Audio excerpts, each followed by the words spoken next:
Meanwhile, Republicans running for president and members of Congress are suggesting an alternative way to take on drug cartels by sending the U.S. military into Mexico. NewsNation's Nancy Liu has the details on the plan and the lawmakers pushing for it. Nancy?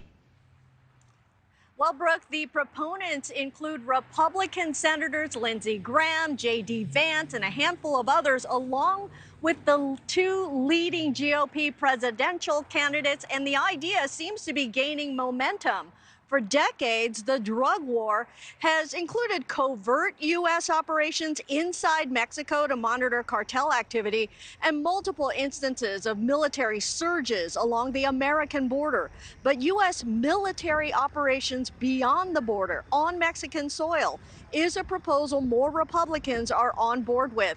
On Capitol Hill, a proposed bill already introduced would formally declare war on the cartels, which would allow the dropping of bombs on targets inside Mexico.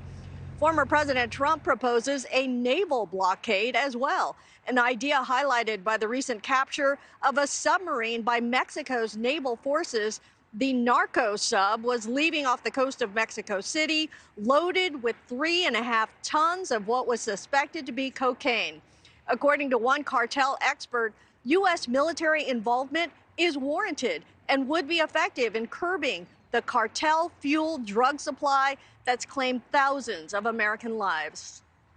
The same way that we go after terrorists in Iraq and Afghanistan and other parts of the world, that's the same way we're going to go after the Mexican cartel leaders and the Mexican cartel. So I think that's very important for people to realize that.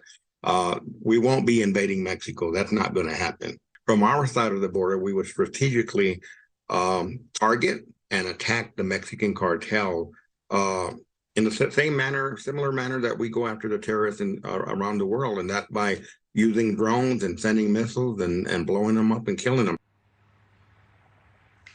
And there's evidence that illegal underwater entries may be on the rise. U.S. border agents working the Yuma sector recently rescued and apprehended a Mexican national trying to scuba dive across the Colorado River.